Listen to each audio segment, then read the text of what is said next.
Welcome guys. Laravel के last tutorial में हमने देखा था कि हम कैसे कंट्रोलर्स के अंदर से हम अपने व्यूज़ को रिटर्न करते हैं और कैसे हम वहाँ से डाटा भी पास कर सकते हैं। आज के इस ट्यूटोरियल में हम देखेंगे कि हम कैसे अपने डेटाबेस के अंदर अपना डाटा इंसर्ट कर सकते हैं। तो उसके लिए हमें एक फॉर्म चाहिए जहाँ से हमें जहाँ पे यूज़र जो है वो डाटा एंटर करेगा और फिर वहाँ से सबमिट बटन चाहिए। जैसे ही वो सबमिट होगा तो वो डाटा कंट्रोलर की हेल्प से आगे डाटाबेस में इंसर्ट हो जाएगा। तो सबसे पहला काम है अपना कंट्रोलर क्रिएट करना, तो हम अपना कंट्रोलर क्रिएट कर लेते हैं। कंट्रोलर की कमांड है php artisan make controller. Controller का नेम बताना है। लेट्स से मेरे कंट्रोलर का नेम है पोस्ट कंट्रोलर। आप कुछ भी नाम रख सकते हैं। मैंने कंट्रोलर क्रिएट कर दिया है, कंट्रोलर क्रिएटेड सक्सेसफुली। अब अगर मैं अपनी उस फाइल में जाऊं तो यहाँ पे कंट्रोलर्स के अंदर मेरा जो है पोस्ट कंट्रोलर क्रिएट हो चुका है। अब ये जो कंट्रोलर है इसके अंदर मैंने क्या करना है, सबसे पहले मैंने ये करना है कि मैंने अपना वो व्यू रिटर्न करना है जहाँ पे यूज़र जो है अपना डाटा सबमिट करे। तो मैं क्या करूँगा, पब्लिक का पीस थोड़ी बड़ा होगा, फंक्शन, लेट्स से मेरी फंक्शन का नाम है ऐड पोस्ट। और यहाँ से हम सिंपल क्या कर देते हैं, रिटर्न व्यू। और व्यू का नाम नेम क्या है, ऐड पोस्ट। आप कुछ भी नाम रख सकते हैं। अभी हमने ये व्यू क्रिएट नहीं किया। अब ये क्या होगा बेसिकली, जब यूज़र ऐड पोस्ट ये फंक्शन रन होगा तो हमें सिंपल यूज़र को ये ऐड पोस्ट का व्यू जो है वो रिटर्न हो जाएगा। अब सबसे पहले हमें इसको अपने राउट्स की फाइल में डिफाइन करना है। तो हम अपने वेब डॉट पी में जाते हैं। तो सिंपल सबसे पहले इस कंट्रोलर को यहाँ पे हमें यूज़ करना पड़ेगा। तो मैं इसको कॉपी करता हूँ और यहाँ पे इस कंट्रोलर का नेम चेंज करके जो अभी हमने कंट्रोलर क्रिएट किया है उसका नेम यहाँ पे बता देता हूँ। उसका नेम पोस्ट कंट्रोलर है। उसके बाद यहाँ पे नीचे आके अब हमने क्या करना है, राउट डिफाइन करना है, हमें अपना राउट देना है। तो मैं इसी ऊपर वाले राउट को कॉपी करता हूँ और यहाँ पे इसको पेस्ट कर देता हूँ। इन दोनों को मैं डिलीट कर देता हूँ, हमें इनकी ज़रूरत नहीं है। तो जैसे यूज़र यहाँ पे लिखे, फॉर एग्जांपल यूज़र लिखे ऐड पोस्ट और यूज़र लिस्ट की जगह हमें इस कंट्रोलर का नेम यूज़ करना है पोस्ट कंट्रोलर, क्योंकि ये हमने प्रीवियस कंट्रोलर का नेम यहाँ पे यूज़ किया हुआ है पोस्ट कंट्रोलर। और क्लास की जगह हमने इस फंक्शन का नेम यूज़ करना है जो कि अभी हमने ऐड पोस्ट का फंक्शन क्रिएट किया है। मैं यहाँ पे इसको कॉपी करता हूँ और इस यूज़र लिस्ट फंक्शन को हटा के ऐड पोस्ट कर देता हूँ। अब जैसे ही यूज़र ऐड पोस्ट पे यहाँ पे यूआरएल पे ऐड पोस्ट लिखेगा तो हमारा ये जो ऐड पोस्ट का फंक्शन है जिसके अंदर वो कह रहा है कि ये व्यू रिटर्न कर दो ऐड पोस्ट के नाम का, वो व्यू हमें रिटर्न हो जाएगा। लेकिन अभी के केस में वो एरर आएगा क्योंकि अभी हमने ऐड पोस्ट के नाम का कोई व्यू क्रिएट नहीं किया। तो अभी हम क्या करते हैं कि अपना एक व्यू क्रिएट करते हैं, व्यूज़ में जाते हैं और यहाँ पे आके न्यू फाइल, और इसका हम नेम रख लेते हैं add post dot blade dot P. अब इस नाम का हमारा व्यू क्रिएट हो चुका है। फॉर एग्जांपल इसको चेक करते हैं कि ये काम कर रहा है या नहीं। तो यहाँ पे हेलो वर्ल्ड हम सेव करते हैं और इसको एक बार अपने सर्वर को रन करते हैं। php artisan सर्व, मैंने इसको कॉपी किया और अपने न्यू टैब पे पेस्ट किया। यहाँ से मैं अपना यूआरएल भी कॉपी कर लेता हूँ। मेरा यूआरएल था ऐड पोस्ट, इसको मैंने यहाँ से कॉपी कर लिया। यहाँ पे हम पेस्ट करते हैं। तो ये मेरा हेलो वर्ल्ड जो मतलब मेरा ऐड पोस्ट का व्यू है वो रन हो रहा है। मैंने क्या करना है, इस व्यू के अंदर अपना फॉर्म क्रिएट करना है जहाँ से यूज़र जो है वो डाटा सबमिट करेगा। तो फॉर्म क्रिएट करने के लिए आप अपनी मर्ज़ी का फॉर्म क्रिएट कर सकते हैं, लेकिन मैं अभी के लिए बूटस्ट्रैप की वेबसाइट से उन्हीं का फॉर्म उठाते हैं क्योंकि वो जो है बिल्ट इन फॉर्म उनके पास ऑलरेडी पड़े होते हैं। तो हम simple get bootstrap dot com की वेबसाइट है, वहाँ से उनका फॉर्म जो है वो उठा लेते हैं। तो बूटस्ट्रैप 4, यहाँ से इनका स्टार्टर टेम्पलेट है, ये मैं कॉपी करता हूँ। कॉपी करने के बाद अपने व्यू के अंदर मैं सिंपल इसको पेस्ट कर देता हूँ। कहाँ पे था मेरा व्यू, इस हेलो वर्ल्ड को रिमूव करके यहाँ पे ये पेस्ट कर देते हैं। इसका टाइटल जो है वो चेंज कर लेते हैं ऐड पोस्ट, और यहाँ पे इसकी जगह हम फॉर्म ऐड कर देते हैं। तो यहाँ से हम फॉर्म सर्च कर लेते हैं। आई थिंक सर्च करने से भी आ जाएगा।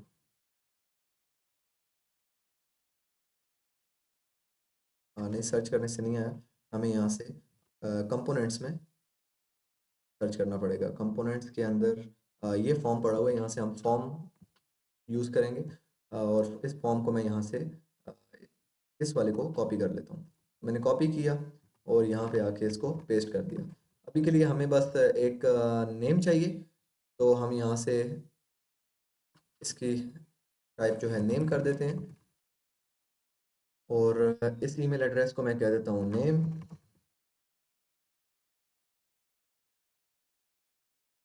और इस सब को हम रिमूव कर देते हैं क्योंकि अभी हमें ये चेक बॉक्सेस नहीं चाहिए, तो मैंने इसको रिमूव कर दिया। और हमें बस अभी एक नेम चाहिए और एक हमें जो है वो टेक्स्ट एरिया चाहिए।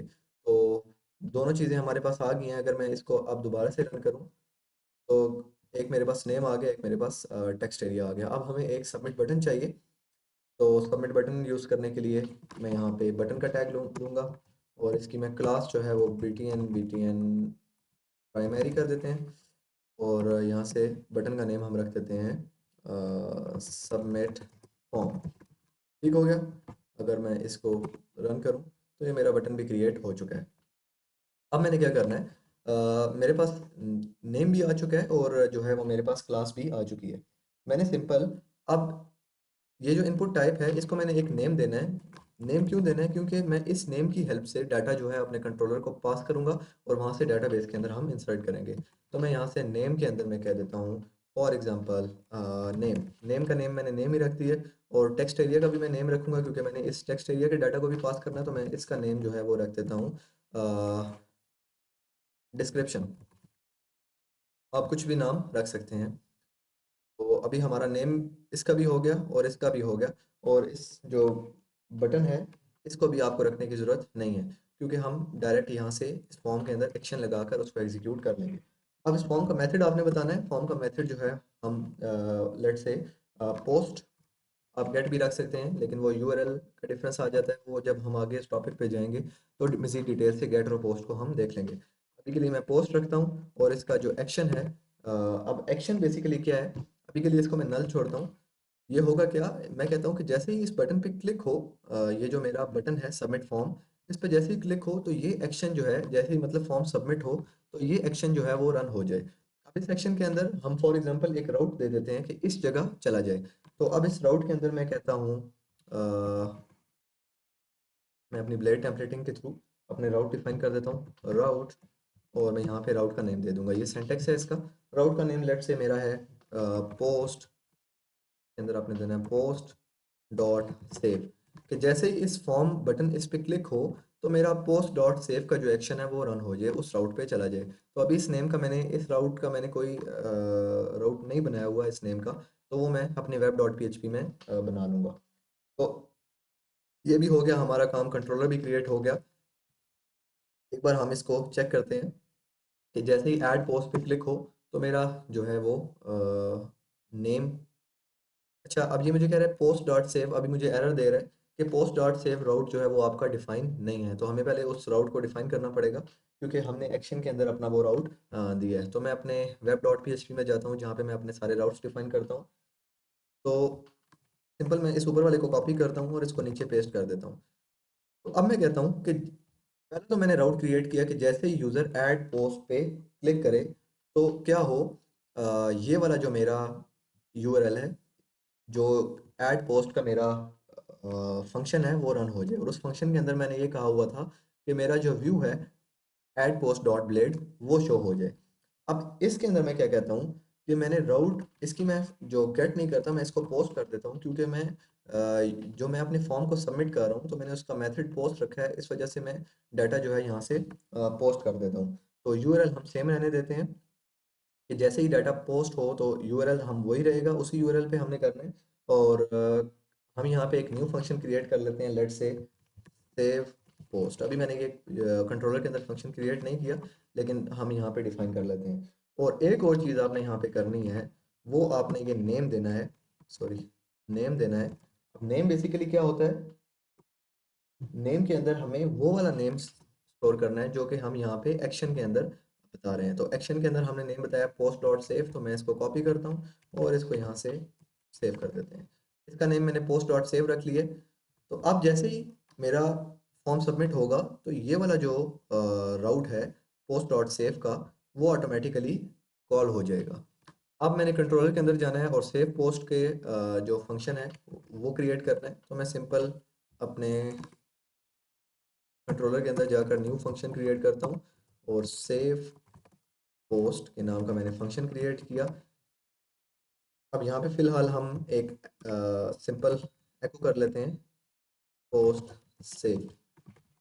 अगर मैं इसको अब दोबारा रन करूँ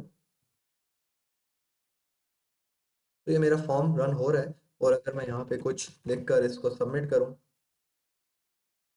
तो अभी के लिए मेरा कह रहा है कि ये आपका जो पेज है वो एक्सपायर हो चुका है। बेसिकली हमारा पेज एक्सपायर उसने इस वजह से दिया है कि हमें फॉर्म के अंदर एक CSRF टोकन होता है लारावेल के अंदर, हमें वो यूज़ करना पड़ता है। अब ये बेसिकली होता सिक्योरिटी के लिए है, इसके और भी बहुत से पर्पज़ हैं, तो वो हम डिटेल से डिस्कस करेंगे। लेकिन अभी हमने सिंपल क्या करना है, आपने यहाँ पे लिखना है CSRF और आपने @CSRF इस तरह आपने अपने फॉर्म के अंदर इंक्लूड कर लेना है।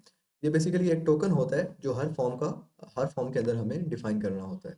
तो अगर मैं इसको दोबारा से सेव करके एक बार दोबारा रन करूं तो यहाँ पे फॉर एग्जांपल मैं एक नेम दे देता हूँ और इसके अलावा कुछ एग्जांपल टेक्स्ट एरिया दे देता हूँ और इंटर किया जैसे ही मैंने, तो पोस्ट सेव मेरे पास जो है वो रन होके आ चुका है। अभी वक्त ही तो मैंने डेटाबेस में तो डाटा नहीं जा रहा क्योंकि मैंने सिंपल एको किया है पोस्ट को सेव सेव पोस्ट को। लेकिन मैंने बस हमारा इतना हो गया है कि हमारा एक्शन ये जो जैसे ही फॉर्म सबमिट हुआ है तो ये राउट के अंदर जो पोस्ट डॉट सेव का वेब राउट था अ, वो हमारा रन हो चुका है। और इसके अंदर अगर हम देखें पोस्ट डॉट सेव को तो इसके अंदर क्या हुआ है, ये पोस्ट डॉट सेव है। इसके अंदर बेसिकली क्या हुआ है, ये वाला जो कंट्रोलर है मेरा, इसके अंदर ये वाला फंक्शन सेव पोस्ट ये रन हुआ है। तो ये एक मेथड होता है हम कैसे फॉर्म को सबमिट करने के बाद कैसे हम उस कंट्रोलर को कॉल कर सकते हैं अपने एक्शन के थ्रू। तो अब हमने एक सिंपल क्या करना है, ये जो एको पोस्ट डॉट सेव किया था इसको रिमूव करके इसकी जगह हमें डाटाबेस के अंदर अपना डाटा इंसर्ट करना है। तो हमारे पास डाटाबेस के लिए हम डीबी यूज़ करेंगे, डीबी और यहाँ पे डीबी टेबल, और टेबल का नेम हमें बताना है। टेबल का नेम हमारा क्या है, हमने लास्ट वीडियो में आई थिंक टेबल क्रिएट किया था, तो मैं एक बार जाकर अपना जैम सर्वर रन करता हूँ और टेबल का नेम जो है वो चेक कर लेता हूँ। तो मैंने जैम्प अपना ऑन किया है, तो यहाँ से मैं अपने टेबल का नेम जो है वो चेक कर लेता हूँ। या हम ऐसे करते हैं, हम एक न्यू मॉडल क्रिएट कर लेते हैं। तो PHP आर्टिसन मेक मॉडल, और मॉडल का नेम हम रखते हैं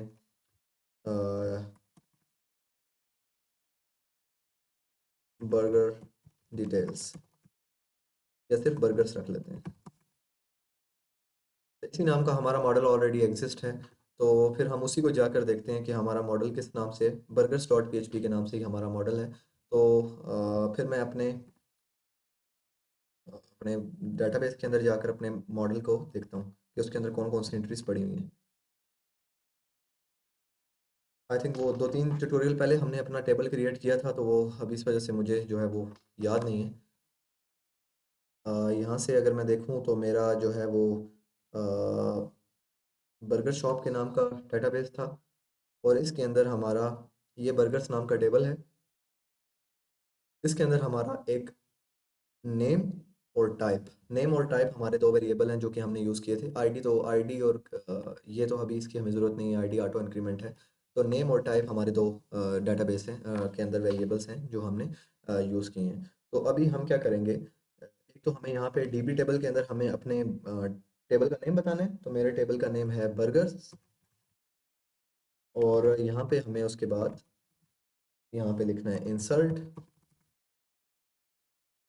ये बेसिकली सेंटेक्स है जो कि लारावेल के थ्रू हम बजाय पूरी क्यूरी लिखने के, सेलेक्ट स्टैटिक फ्रॉम या इंसर्ट इनटू, ये पूरा की पूरी क्यूरी लिखने के बजाय हम सिंपल डीबी टेबल और टेबल का नेम और इंसर्ट लिखेंगे। और इंसर्ट लिखने के बाद सिंपल स्मॉल ब्रैकेट्स और फिर ये एक किस्म की एरे बन जाती है।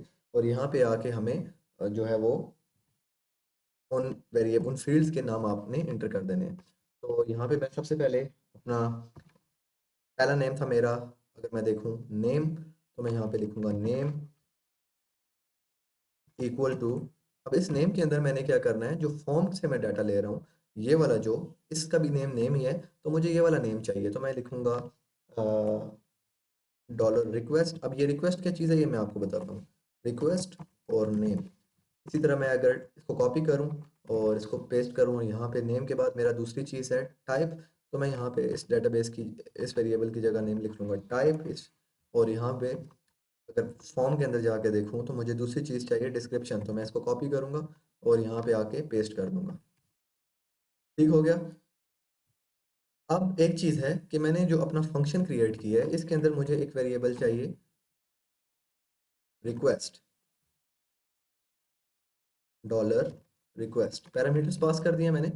अब ये बेसिकली करेगा क्या कि ये जो रिक्वेस्ट है, ये इसका एक किस्म का ये ऑब्जेक्ट है, और ये रिक्वेस्ट नेम, मतलब ये जो, ये वाला जो नेम है, इसके, इसकी वैल्यू हमने इसके अंदर स्टोर कर दी है। और इसी तरह रिक्वेस्ट डिस्क्रिप्शन, जो ये वाली मेरी डिस्क्रिप्शन है, इसकी वैल्यू मैंने अपनी जो टाइप है, जो कि यहाँ पे ये वाली टाइप है, इसके अंदर स्टोर कर दूंगा। लेकिन अभी ये मुझे एरर दे रहा है।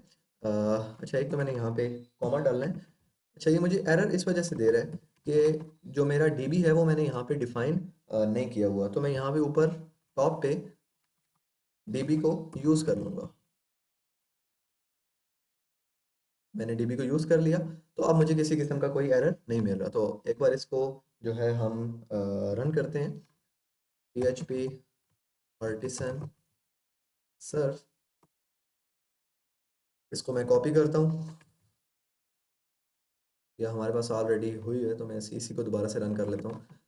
तो फॉर एग्जांपल मैं नेम लिखता हूँ बर्गर का जिंगर, और उसकी जो डिस्क्रिप्शन है हम लिख लेते हैं this is the best burger. इसको हम सबमिट करते हैं, तो हमारी जो पोस्ट है वो सबमिट हो चुकी है। हम अगर डेटाबेस में जाकर देखें, इसको रिफ्रेश करें, तो ये हमारी जो पोस्ट है this is the best singer burger, वो हमारी, और नेम भी उसका यहाँ पे आ चुका है, हमारी पोस्ट सबमिट हो चुकी है। तो इस तरह हम फॉर्म के थ्रू डेटाबेस के अंदर जितना मर्जी चाहें डाटा इंसर्ट कर सकते हैं। आपने सिंपल करना है कि आपने एक फॉर्म क्रिएट करना है, फॉर्म के अंदर आपने एक्शन देना है, उस एक्शन के अंदर आपने वो वाला राउट दे देना है जो कि आप चाहते हैं कि फॉर्म सबमिट होने के बाद वो रन हो जाए। तो हमने, हमारे केस में हमने ये वाला राउट दिया था, और इसके अंदर हमने कहा हुआ था कि हमारी एक क्लास है सेव पोस्ट की फंक्शन है, वो रन हो जाए, और उसके अंदर हमने सिंपल डेटाबेस के अंदर अपने उस टेबल के अंदर डाटा इंसर्ट करके, इंसर्ट की क्यूरी लगाकर इंसर्ट कर दिया। तो ये एक बेसिक सा तरीका था कि कैसे हम जो है वो अपने फॉर्म के अंदर डाटा जो है वो इंसर्ट कर सकते हैं। तो आई होप आपको ये वीडियो जो है वो अच्छी लगी होगी। तो मिलते हैं हम नेक्स्ट वीडियो में।